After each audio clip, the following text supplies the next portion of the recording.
Alright, 97.7 Outlaw Radio FM listeners, you already know what time it is. It is interview time. It is 8:30 p.m. on the east, 5:30 p.m. on the west, and right here, right now, we got the one, the only, we got Telopath live on the radio. How you doing this evening?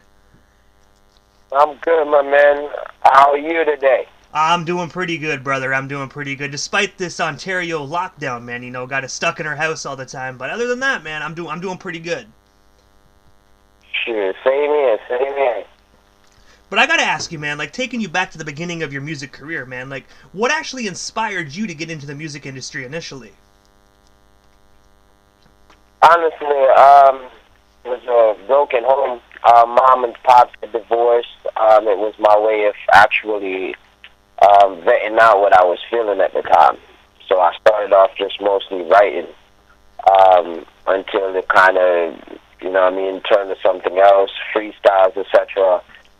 It really led up to just me meeting the producer, David Kennedy. That's when I kind of knew I was in the right track on taking it serious, which was around 2007. And I gotta say, man, that's absolutely phenomenal. I believe David Kennedy, man, he worked with individuals like Biggie Smalls, Mos Def, Mary J. Blige. So, man, that most definitely is a huge connection in anybody's career. That's true. Facts. It was huge to me. And I have to ask you, man, what's the story behind it? How did you actually meet him? Did he just hear you performing one day, or did he come across one of your songs? Or, how did you guys actually meet? Great question. So, pretty much he heard me on a record I did with the person who kind of discovered me in the streets, I would say, which is Andre Edwards, more known as Marvelous. So I did a freestyle on one of his songs. I guess he heard the verse, thought the verse was, super great. So pretty much he told my friend to get in contact with me to bring me to the studio. So I called my friend because, a lot of times people get information like that, they'll push it under the rug and try to hide it. And that's really how I met him. Once I met him, he put me through a rigorous, on spot I had to freestyle for, stuff like that. He was a real rugged guy, I'll be honest with you, you know what I mean? So I had to prove myself to him, and that's what I respect about him the most. And I have to ask you, man, does yourself and David, do you guys still put in work today, or after the years, did you guys kind of go your separate ways? We definitely went our separate ways, because guess what, both our names are David, so we were both stubborn. I was young. Once contracts got into play, I would think, I think I didn't pretty much understand the business as much, or I was too smart. I always say people don't like artists that's too smart at the same time, too. You know what I mean? But we're definitely cool. I spoke to him recently. But I know last time I spoke to him, living out in Florida or something like that. When I met him, he was living in Jamaica. You know what I mean? He had, I think, retired from America for a while, so he was predominantly doing most of his production in Jamaica. And I had just went back to Jamaica a few months before even me and him, too.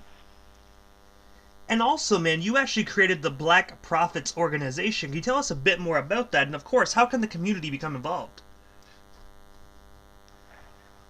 Great question. So the Black Prophets was pretty much, of course, from reading Marcus Garvey and everything like that, I wanted it to be where it had two meanings, of course, the black supremacy and the black prophecy and all that, but also the black money makers, the go-getters.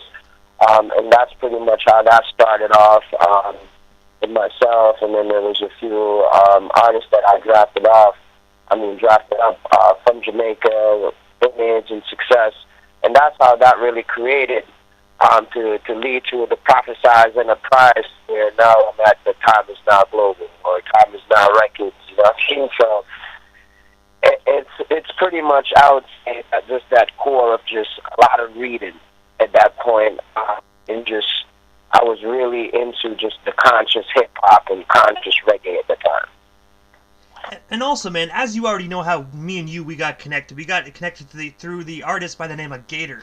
I was wondering, man, I've always wondered this since we actually met and got connected. How did yourself and Gator actually meet, man? Because you guys do phenomenal work together. Man, that's a great question. I appreciate that.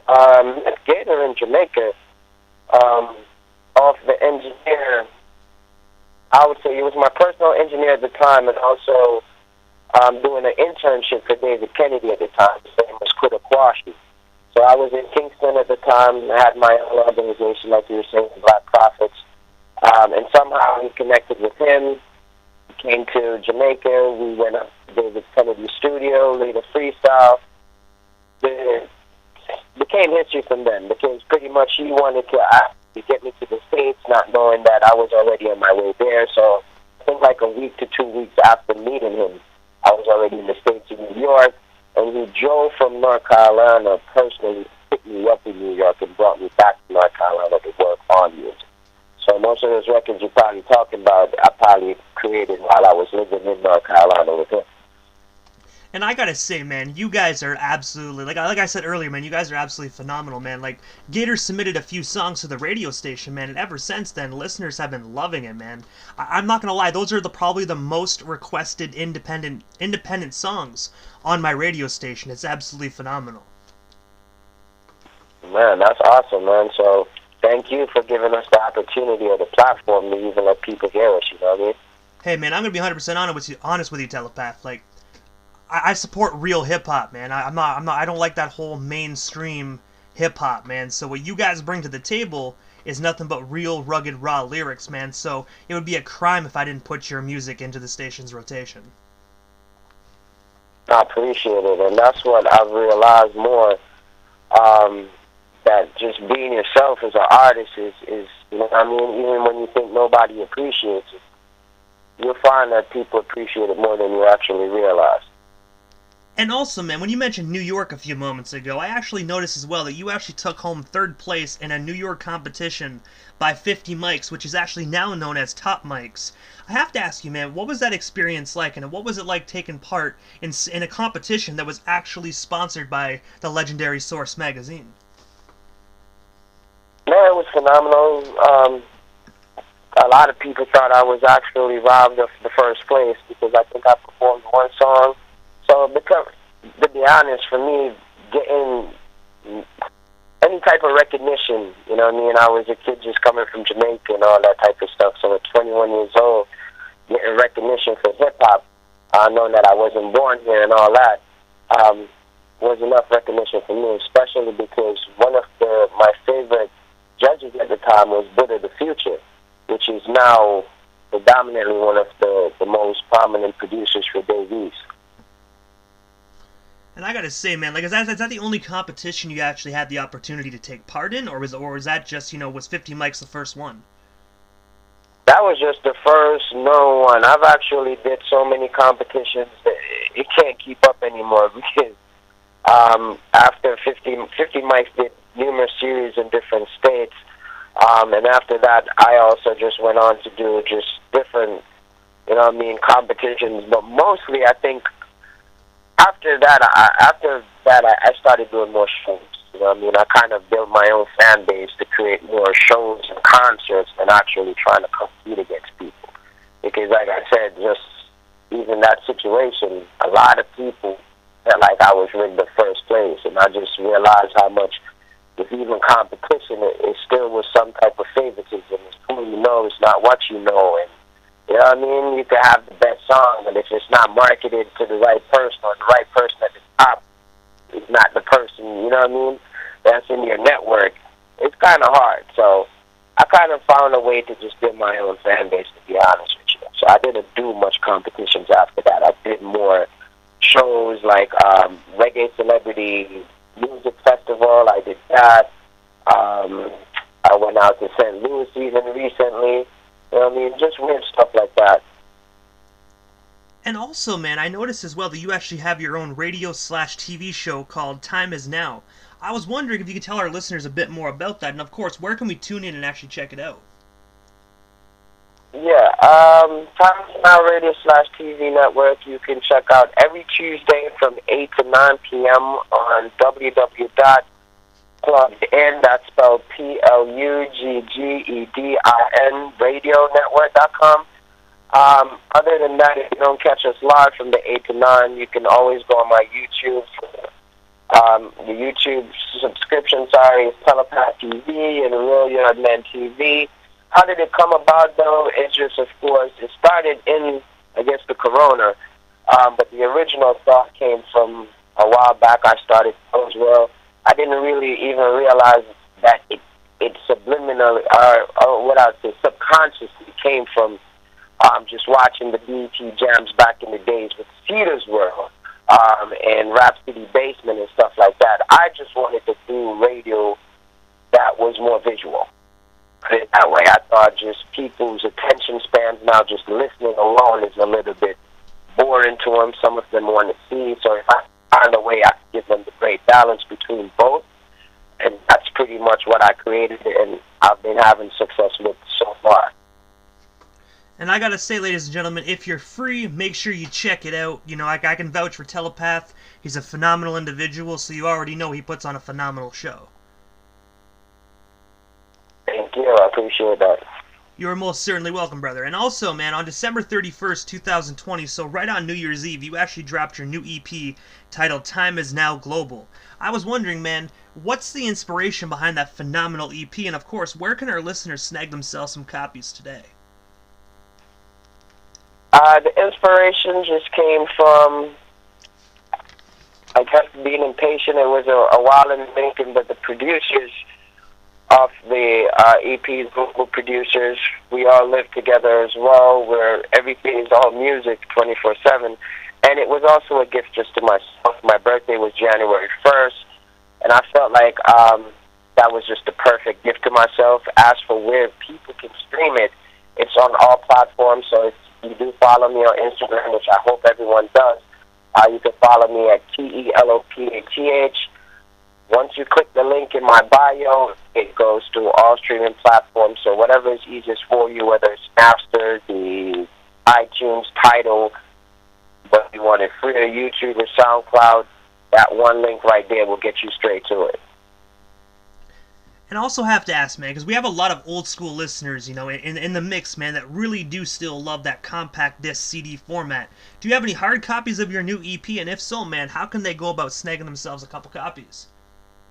Great question. So because the EP is so new, not done yet, the hard copies, but yes, they will be available in about the next month. Because I'm a firm believer in hard copies also, just because I still buy records. And I know depending on where people live in the world, and also it's also for me like a statement. So, you know what I mean? Having the CD for them to sign, or have me sign it for them or stuff like that, or them to put on the wall, is just, for me, there's no better promo than that. So yes, there will be hard copies soon. I do have hard copies of my previous, I would say one of my first mixtape / EPs, which is My Jamaican Soul. So if anybody needs that as well, they could just contact me in my DM. I'm happy with mailing it out to them, etc. And I gotta say, man, you know, hard copies, to me, I still love them, man, because I always say to myself, you can never hold a digital copy. Like, you can hold your phone, you can look at it, but a CD, man, people don't understand. Like, kids today will never know, opening up a CD, being able to read the booklet, read the thank you notes and whatnot, man. It was extraordinary feeling, man, and I really do hope that one day CDs really do make a comeback, man, because I still have thousands of CDs myself. Me too, man, and I think they will, because I'll be honest, I even have the converters from records to CDs to cassettes, and I got the game record and a few other records that are more later records, you know what I mean, like more current music. I definitely think they're making a comeback. Every time I go to Best Buy or something like that, I see a turntable somewhere, so it's going to be back. I most definitely agree, man. It's weird, like, records were, like, out years ago and now they're coming back, man. I see almost every new artist now pressing up vinyls of their new record, man. It's kind of weird as if we're going back, like, 40 years. No bull, but you know what they say, the most constant thing in life is change, and shoot, first got to come to the end, and the end is the first. It's a cycle, you know what I mean? Polka Dots was out one time, it comes back in. Jumpsuits, then you see it come back in. So remember Kid and Plays, then recently, I don't know who I saw, wait, what was that guy's name? It was this young kid with the singing thing, some Ali or something. Same thing, Kid and Play. If you ask them at the time, do they even know who Kid and Play is? They might not even know. I'm telling you, man, if these kids nowadays don't know what House Party is, man, they need to go up on eBay and buy themselves a couple copies and have a House Party marathon. Because I don't even know how many House Parties they made, but I do know, like, I think I still have 1 and 3 kicking around in my DVD collection somewhere. Well, no, you'd be surprised though. There's a lot of people that don't know House Parties, just like they don't know previous rappers from like your Foxy Browns, your Charlie Baltimore, or Queen Pen. They know it's Cardi. Cardi. Oh man, but you know what, Kid? I mean, you can never go wrong with Kid and Play, brother. Like, I don't know, like that's one of my favorite duos of all time, man. Like, I've been trying to get Kid and Play on the radio station for so damn long, man. I'm telling you, like, I slide into his DM, I hit up his publicist, nothing, man. So, you know, maybe 2021 will be the year I get Kid and Play on the radio station. You're gonna talk it to an existence, man. Time is now. You're gonna make it happen 2021. You feel me? Kid and Play, we need you on Outlaw FM radio. You feel me? Hey man, if you're listening, you already know what to do. The number's on the website. Give me a holler. You know, I believe in miracles. You never know, right? But I have to ask you though, Telopath, brother. Like, what is next for you, man? Like, other than the brand new EP, I know you actually dropped a video back in November. Like, what's next for you, man? Is there anything anything I happen to miss during this interview? Anything else you still want to promote while we still have you here live on the Canadian airwaves? You know what? Yeah, I just dropped MJS4 also. That's free, so SoundCloud and Audio Mac, please go check that out. I also manage 2 artists as well. One is from PG County, Maryland. So shout out to him, J-Dog 301. He just dropped a free EP on Audio Mac, Spinrilla, and SoundCloud. That's called J-Dog Jr. And then I have my other artist, that's Wani the Don. He's from Queens, New York. He just dropped a single. I dropped it for his birthday, which is the 27th of December. It's called Eyes on Me. It features J-Dog 301. And other than that, man, just look out for nothing but greatness. I have singles and rotations from the Party and Vibes I dropped on Christmas Day. That's a reggae song. So I've been just dabbling now into, I would say, reggae soul. You know, that reggae hip-hop soul. So just look out for a lot more of that more subtle music.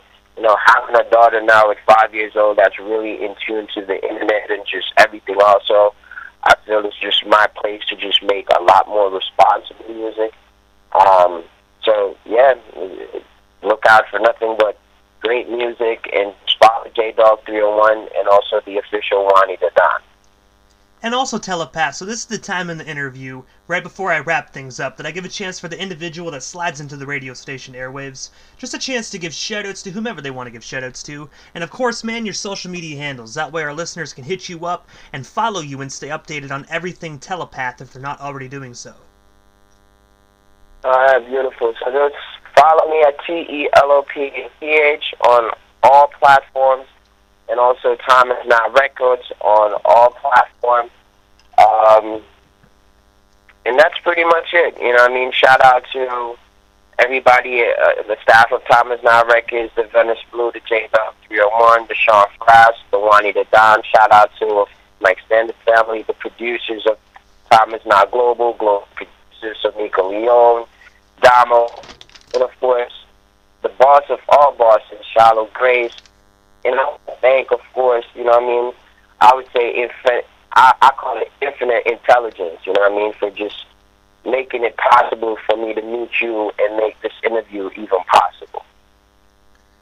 And I gotta say, Telopath, thank you so much again for just taking a little bit of your time this evening and coming on the radio station, man. It was an absolute honor and most definitely a privilege, man. And if your artists are interested in an interview as well, man, we most definitely can make that happen. I'll hit you up after we get off the air and we can coordinate that if that's something your guys are interested in. Oh, they definitely are, and I'm definitely interested in it for them, man. I definitely, truly appreciate you. I want to shout out everybody at Outlaw FM Radio, everybody in Canada, no matter where you are, Montreal, Quebec, Toronto, you know what I mean? It's all love, you know. Hopefully I get to make it back there soon. I've been there before. It's cold as hell, but It most definitely is. Like I'm in Prescott, right? So like Prescott's like right near the St. Lawrence River, but it's weird here in Ontario, man. We get wonky weather. Like one day we'll have snow, the next day it'll be warm with rain. It makes no sense. So if you do come, my best advice is bring your swim trunks, bring a winter coat and a raincoat because you don't know which one you're gonna need. I definitely believe that one, man, and I appreciate it, man. And we gonna make it possible in 2021 for real. Hey, man, most definitely. You have yourself a wonderful night, Telopath, and we most definitely shall talk soon, brother. Most love. One love. I tell up here, check it in, and shout out one more time, DJ Immortal, Outlaw FM Radio, man. One love. One love, brother.